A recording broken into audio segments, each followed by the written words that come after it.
Sport-In.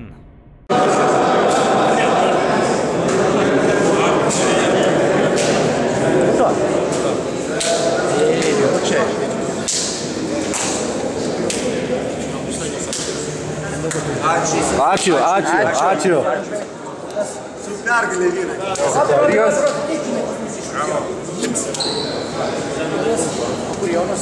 Tenais jūs kalbėjote iš anksčiau. Tai kas pasikeitė per 2 dienas, neatpažįstam rinktis atstovą? Padarė išvadas. Patys supratom, kad blogai prašys. Čia dar nematai prašyti. Čia tokia partija buvo susitikę su vyrais ir šnekėjo. Šiandien taip. Kas lėmė šiandien pergalę? Steikimas, kova, santymetras, kovojimas, vienas kito palaikymas, suteikimas už nugarį. Manau, tas viskas susidėjo lėmė. Aišku, buvom studijavę, šventą. Pergalį reikia sustabdyti steikti. Kam duot mes tiesiog smulkios detalės, bet ir nepagražiams. Manau, kad čia neblogai lengvingai. Leistų su pripažinta komanda lengviau nebus tos Balkano planais, vilkais. Žinoma, sako, tai susimotyvavęs dar aš čia padaręs priešinės varžybas. Tikrai nereikia žaisti. Sąžininkai pasakyti, šis prancūzai ateina. Čia yra labai maža, gal tas šiek tiek ir dadėjo motyvacijos. O patiem prancūzų žaidimų stilius paraščiavo. Jonai, sveikinam su pergalė. Ačiū. Tai trumpai, apie rungtynes. Kitokia rinktinė buvo jau.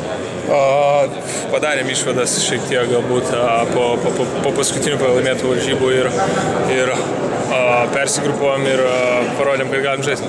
Ar galim sakyti, kad šiandien rinktinė bjaurus Sančiukas virto bulvė jau? Nežinau, per anksti kalbėti nieko mes dar nelaimėjom, dar liko labai daug varžybų, labai daug sunkių kovų, tai kai baigsis 23 dieną galėsim kalbėti, ar virtom ar nevirtom. Ar keitėsi kažkaip puolimas prieš Tony Parkerį ir šiaip koks buvo pagrindinis planas? Sustabdyti jį kaip stepautuoti, dvigubinti jį, neleisti įsižaisti, neleisti įsimėti, neleisti pajusti ritmą. Šiandien jūs patys puolėte labai gerų ritmų. Kaip tai šiaip veikia puolimas? Žinau, šiandien galbūt buvo mūsų diena ir pataikėm metimus ir savič. Ir puolimas ėjosi, pasai vaikščiojo gerai, tai tiesiog žaidėm kaip komanda, todėl ir toks rezultatas. Ir manęs, kad komandoje nėra įtampos, turbūt čia po laisvos dienos, po pokalbių, taip susitvarkė viskas. Žinot, nebegalim taip žaisti, kaip žaidėm prieš šitas varžybas, tai padarėm išvadas, kažką pakoregavom ir to pasiekoje tas gausi. Gal buvo lengviau žaisti, todėl kad turbūt pirmą kartą rinktinė nebuvo favoritas šiandien?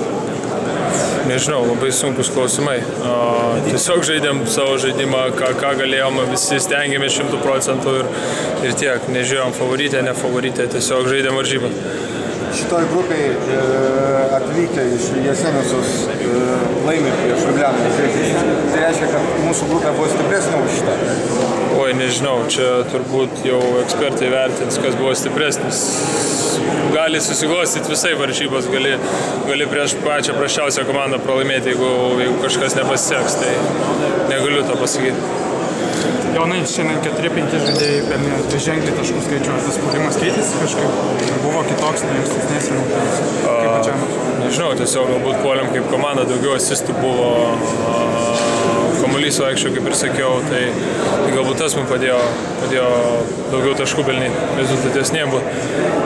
Gerai, dėkui. Ačiū labai.